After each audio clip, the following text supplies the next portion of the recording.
Hello. Hello. Happy New Year. Happy New Year. Just as a reminder, we're going to be doing Facebook Lives on the first Wednesday of every month at 3 o'clock instead of every week this year. So today we're going to talk about the R sound, which is one that we get a lot of questions about. Yes. And so first we're going to talk about just when it's something that we have concerned about and when school district will work on it and things like that. So school district does not target R until around 8. Some R blends they will target earlier, like the SPR, SKR, and STR. So those are around 7. The other R blends are like when there's a consonant and another R another consonant and an R next to it. So like PR, BR, DR, KR, those are targeted at 9 in school district. And then just the initial R, that's the R that's at the beginning of words, like in rabbit, what we traditionally think about R, that is targeted at 8. And I think that we discussed the vocalic R, which is actually when you have a vowel in front of the R, it makes a different type of sound than if you say rabbit. Vocalic R is more like the word or ear, R. Your tongue actually makes a different tongue heights and different positionings based on what vowel it's paired with. So sometimes kids might have one vocalic R but not the other, and it's just because our tongue is making that sound differently. So at the Walker Scottish Rite Clinic, we work on R much younger, and so we see a lot of kids here that work on R, and we will start targeting R around 5 years old. So that's much younger than the school district, and is definitely something that we, that kind of separates us versus a lot of other sounds sometimes are around the same age, but it's a pretty big difference between us and the school district on the R. Yeah, and so another little just piece of information about that is that a lot of kids can produce the R anytime between 5, 5.5, up until 8 years of age. So it really just depends on each child, but we know that they can be stimulable for R a little bit earlier, so we can start to work on it around age 5. And because Allie mentioned there's like so many different kinds of R's or different positions that we find R in, there are a lot of different opportunities for us to work on a different kind of type of it. So that kind of lends itself to talking about why it can affect a child's speech so much, because we mentioned that R can be at the beginning of a word, in the middle, at the end, but also with these different vowels. It's so frequently occurring in our language that there are a lot of different opportunities to hear when a child can't say their R. So it might seem like they have more errors than they actually do. It's just because it's more frequently occurring. So it could really embarrass a young child if they are not able to say their R, and because it's so obvious to other kids. And then there's some children who notice it right away and then they point it out, So obviously those are all reasons why speech therapy is important and essential for some kids. But then we also want to talk about why it's so hard. We know in the speech and language world that the R can be really challenging for some kids. So just like, in speech therapy, when we're practicing sounds, any sound that is more visual or produced with like the lips and the teeth, you're going to be able to see. So like the B, the F sound, you can show them very easily how to make that sound. With the R, you can't really see what's happening in your mouth. Red. It's all your tongue, and your mouth is usually closed, not open really wide. So red, you can't really see what's actually happening. So that can get a little complicated. Now the other thing is, just like Allie was mentioning, the different positions of R and the vowels. If you would say these are 3 examples, okay? The word robin, so just watch my mouth while I'm saying it. Robin, and then the next example is horn, and then the next example is cover. So in each of those words, my mouth is doing something slightly different because of those vowels, especially with horn and cover. There's other things happening, but I can feel a difference. You might see a slight difference. But because there are those different ways to say it and all of those different opportunities, and we have, let's see, air, ear, ire, or, there's like at least 5 different what we call vocalic R's, so those are the vowel-influenced R's. It makes it just really complicated. So, yeah. It tends to be one of the last sounds we sort of end up working on here, is that, we might kind of cycle through different sounds, and so we're working on R and L, and a lot of times R is one of the last ones that we'll kind of hold on to for a while, so it can be challenging. Yeah. Absolutely.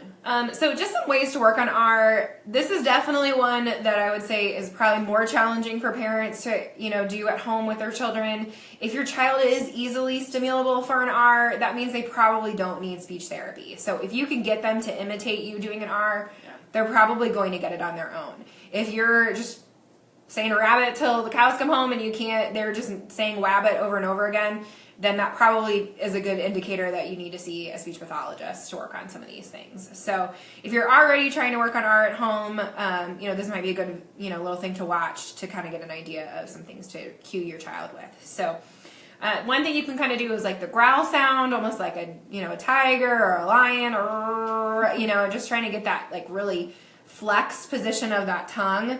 Sometimes we talk about using a strong R or an arm rustling sound, and just pirate. Pirate. We got all these emotions. It's not always naturally how you're going to always say an R, but you have to start somewhere. Over-exaggerate, that over-exaggeration. For sure. One thing I've done too in terms of over-exaggeration is talking to them about making a little smile. So sometimes kids, they're just rounding their lips for everything. Wabbit, walk, for the R. So just telling them to kind of make a smile with their lips to just really reduce that rounding of their lips. Rock, rabbit. I mean, that's weird. I don't say rabbit. But in the beginning. Sometimes they really need that exaggeration also to help them hear the sound more and to draw their attention to it and to just really, it's more visual to work with your lips. So if you can start with that and then talk about, what they need to do with their tongue once they kind of get their lips down, sometimes that's a good starting place, especially at home. I mean, I have parents that tell me, I really can't tell whether they're doing it right or not. And so I just tell them, look at their mouth. If their lips look like that, it's probably not right. And that's a good thing to do at home is to just tell them to make a smile. And that might be, one thing that you can really do at home for them. Yeah, so another thing, we'll put one of these not checklists, but one of these handouts in the comments when we're done. But Super Duper, which we use a lot of those little handy handouts, are all free.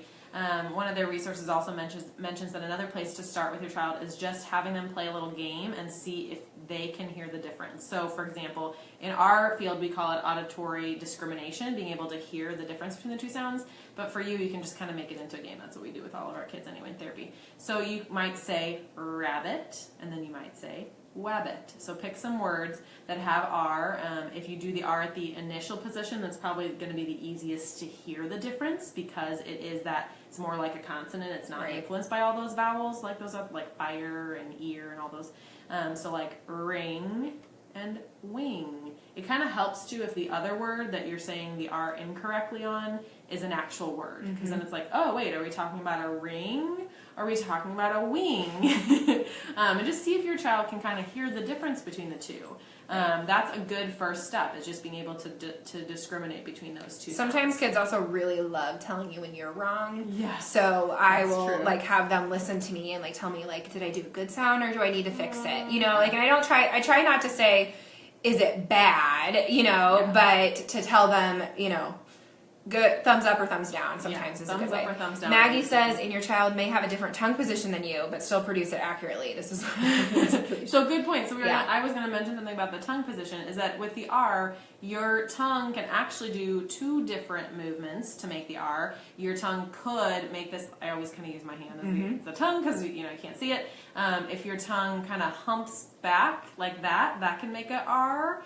Or, and I'm going to flip my hand over, I didn't flip my tongue over, but if this is my tongue now, then your tongue could flip. That's called the retroflex R. So some people will flip their tongue tip back to make the R, and other people will make that hump. So sometimes it's about figuring out what that child is going to do, and that can be kind of a difficult And process. Sometimes we just try both and see which one works better. And, this is one thing I was going to show is I use this. This was actually Hotel Transylvania toy from McDonald's Happy Meal, probably 4 or 5 years ago. And so just using some sort of visual to show them what to do. I've actually put Play-Doh in here before to make it like the tongue. And they just anything that you can make it fun. Ooh, like those Halloween teeth too. The ones that you can put in your mouth, you could use some Play-Doh. Yeah, so try to make something fun out of that to kind of show them how their tongue looks, or we've drawn a tongue up on the whiteboard to show them this is what it looks like, and just leave it up there as that visual reminder. I've definitely done the hand thing before too. Shine a light in your own mouth. I do that sometimes and let them watch my tongue air. I mean, you don't really as much as you can. Yeah, not a lot of kids want to see inside someone else's mouth, but it can be a good example if you're really kind of exhausted. There are some apps out there too that show like what your mouth looks like from the side.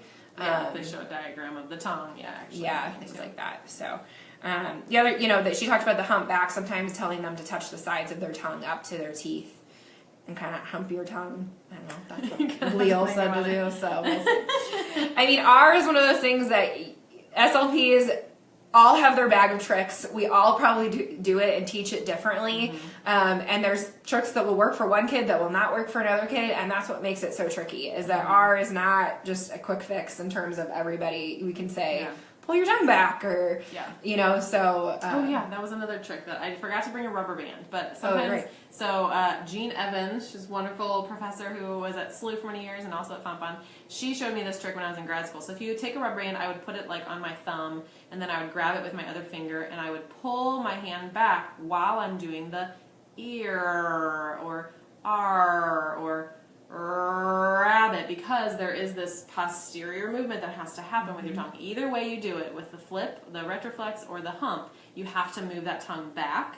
So sometimes allowing a child to physically move another part of their body. I mean, you don't have to do the rubber band, but it gives you. So the kid does it. The kid does it with the rubber band. So I'll do it on my hand, and then they'll also pull on the rubber band, so that they can kind of feel the tension. They can feel that tension when they pull it back, and then that lends it to. When I talk a lot about it, you mentioned the strong R. I use that a lot because sometimes with those vocalic R's, like ear, some kids can kind of get it, but it's not super strong, is what I tell my kids. It's kind of weak. Can you make it stronger? So if they say ear, it's closer than E. Ear. I mean, ear. It can get closer, but then it's still not the same thing as ear if you pull it back really far. And again, like over exaggerating. So I like using that kind of description, the strong or weak, because then it can kind of lend itself to, well, can you make it stronger? Yeah, maybe you a little work out that tongue. Yes, just a little stronger, and then I think we got it. So anyway, for sure. So lots of ideas. If any other SLPs are watching and you have other suggestions of what you've done, feel free. Share them. We're not the end all be all. We're just trying to share the tips that we know. So we'll put the little handout in there, and then if you find anything else, we'll also put those in the comments. But. For sure. So just a few things that you can do at home if your child's already working on R and you just want some ideas of things to do. Books. If you've watched any of our other videos, you've probably figured out we really love books. Yes. Are You My Mother? At what age should a child master this sound? So we work on it at 5 at the Walker Scottish Rite Clinic, and school district works on it roughly around closer 7 to 8. 7 to 8 usually. Yeah. So Are You My Mother has that in there. Vocalic R's. Good vocalic R's at the end there. Very hungry caterpillar. This might be for more complex. Yes, I forgot to stress that. I know. Sorry. This one was probably going to be for more complex when you're really working on carrying over a lot of these vocalic R's, and especially if they're working on several different kinds of the vocalics. Yeah, so lots of good R opportunities there. Another vocalic R, Bear Once More. I love the Bear series. It's really cute. Yeah, and this phrase is repeated over and over again, so it's a good opportunity for the child to say that, and Bear is very popular in this book. So this is one that just has the R at the beginning, so if you're just starting off and you're just working on an initial R, then you might talk about Russell the sheep. He does some silly things in this book. It's pretty cute. Or any book that has rabbits in it, you can just talk about rabbits.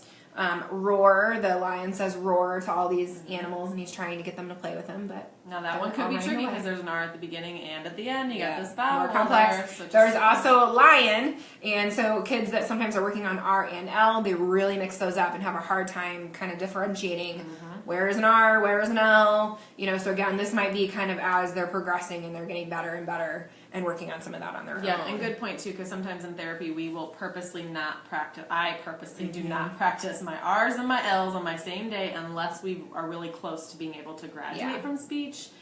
Working conversation. Yeah, because it can just get really tricky and really frustrating for the kids that are working on both. We do a hierarchy of speech where we'll work on sometimes just the sound in isolation, and we work on the word, a word level, phrase level, sentence level, conversation level. So in order to graduate, they have to be 80% accurate in conversation levels spontaneously. Absolutely. So we do a lot of books. We also play a lot of games and therapy. So we have, oh, sorry, I'm going to dump all the pieces. Hi-ho, Cheerio. Again, that's another vocalic R. But really anything that has a dice and you can roll or things like that. I mean, just think about how often we're going to be using those words while we're playing. R's and everything. And I mean, for R, a lot of us do a lot of kind of more drill at this age because they're a little bit older that we're working on that. So we have them say a word or a couple words and then they take a turn in a game, like, chutes and ladders every time they go up a ladder. But a lot of it is going to be working on Artic words that your therapist has sent home and trying to get them to do it as much on their own as you can and things like that. But these are just some good games that also integrate the R in there. Yeah. Don't break the ice. You're hitting the ice repetitively, so you might say, oh no, it broke. If you're working on those blends, that's got a good BR blend in there. Finding, everything that's red and talking about, my shirt is red or the car is red or, just pointing out those types of things. So yeah, so a lot of, Allie made a good point about it just depends on what your child is working on, and as far as if they're going to be doing it in games or if they're just going to be doing drill, maybe that's the best way to work on it. The other thing is too, it's all about the repetition. So when you are able to achieve that sound in at least a word, then it's going to be how many times can they produce it correctly to kind of negate all the other times that they didn't say it correctly in the day or in the week or all those things.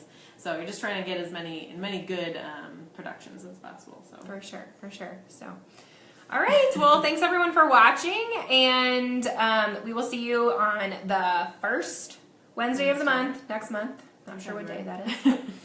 And if you have any other questions, feel free to put them in the comments. If you have any topics that we have not addressed and you're interested in, feel free to put those in there too. Oh, and stay tuned for more information about this year. 2018 is our clinic's 30th anniversary year. So we're going to be doing some fun things this year to really celebrate our 30 years of doing speech therapy, free speech therapy for kids. So we'll give you more information about that too. Thanks everyone. Bye.